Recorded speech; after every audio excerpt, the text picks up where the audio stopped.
Lunch செய்ய time ஆயிடுச்சு. இன்ஸ்டண்ட்டாவும், டேஸ்ட்டாவும் ஒரு லஞ்ச் ரெசிபி வேணுமா? அப்போ இந்த புளிப்பொங்கல ஒரு வாட்டி ட்ரை பண்ணி பாருங்க. இதோடைய டேஸ்ட்டுக்கு அடிக்ட் ஆயிடுவீங்க. அதுக்கப்புறம் அடிக்கடி இந்த புளிப்பொங்கல் தாங்க செய்வீங்க. இந்த ரெசிபிக்கு நீங்க வெங்காயம், தக்காளி, காய்கறி எதுவுமே கட் பண்ண வேணாம். வீட்ல இருக்கிற பொருளே போதும். வாங்க இப்ப அது எப்படி செய்யுதுன்னு பார்க்கலாம்.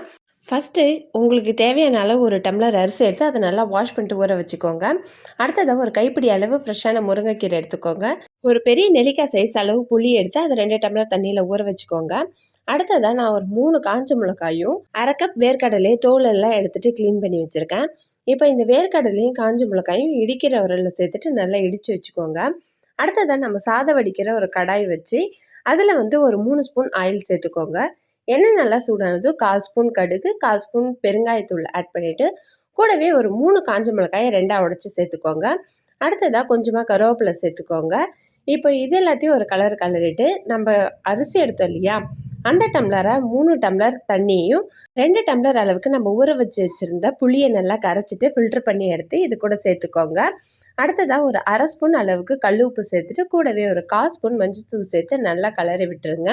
நம்ம சேர்த்துருக்கிற புளி தண்ணி நல்லா கொதித்து வரும்போது நம்ம ஊற வச்சுருக்க அரிசியை ஃபில்டர் பண்ணிவிட்டு இப்போ இந்த புளி தண்ணியில் ஆட் பண்ணிவிட்டு உப்பு பதம் பார்த்துக்கோங்க. உப்பு பத்தலைன்னா சால்ட் ஆட் பண்ணிக்கோங்க. இப்போது இதை ஒரு மூடி போட்டு மூடி மீடியம் ஃப்ளேமில் ஒரு 10 நிமிஷம் வேக வச்சு எடுத்திங்கன்னா ஓரளவுக்கு வெந்து வந்துடும். அரிசி 3/4 பதத்துக்கு வெந்து வந்ததும் நம்ம வச்சுருக்கிற முருங்கைக்கீரை இது கூட சேர்த்து நல்லா கலரிட்டு ஒரு 2 நிமிஷம் வெந்ததும் நம்ம இடித்து வச்சுருக்கிற வேர்க்கடலையும் காஞ்ச மிளகாய் பொடியும் சேர்த்துட்டு நல்லா கலரி விட்டுருங்க. இப்போது அடுப்பை சிம்மில் வச்சுட்டு ஒரு மூடி போட்டு மூடி கரெக்டாக 10 நிமிஷம் வேக வச்சு எடுத்திங்கன்னா நம்மளுடைய சூடான செம்ம டேஸ்டான புளிப்பொங்கல் ரெடி ஆகிடும். நீங்கள் கொஞ்சம் நல்லா வளவலன்னு இருக்கும்போதே சர்வ் பண்ணிங்கனாக்கா செம்ம டேஸ்ட்டாக இருக்கும். இதை கெட்டியாகணும்னு வேணும்னு அவசியம் கிடையாது. ஏன்னா நம்ம வெளியில் எடுத்த உடனே கொஞ்சம் ஆறுனாலுமே கெட்டியாகிடும். இந்த புளிப்பொங்கலுக்கு நீங்கள் சைட் டிஷ் வைக்கணும்னு அவசியமே இல்லை. சூடாக சாப்பிடும்போது அவ்வளோ டேஸ்ட்டாக இருக்கும். சப்போஸ் உங்களுக்கு வந்துட்டு இதோட சைட் டிஷ் வேணும் அப்படின்னா ஊறுகாய், அப்பளம், இந்த ஆனியன் பக்கோடா அது மாதிரி சேர்த்து சாப்பிட்டிங்கன்னா இன்னும் செம்ம டேஸ்ட்டாக இருக்கும். இந்த புளிப்பொங்கலை நீங்களும் ட்ரை பண்ணி பார்த்துட்டு எப்படி இருந்துச்சுன்ற கமெண்ட் செக்ஷனில் சொல்லுங்கள்.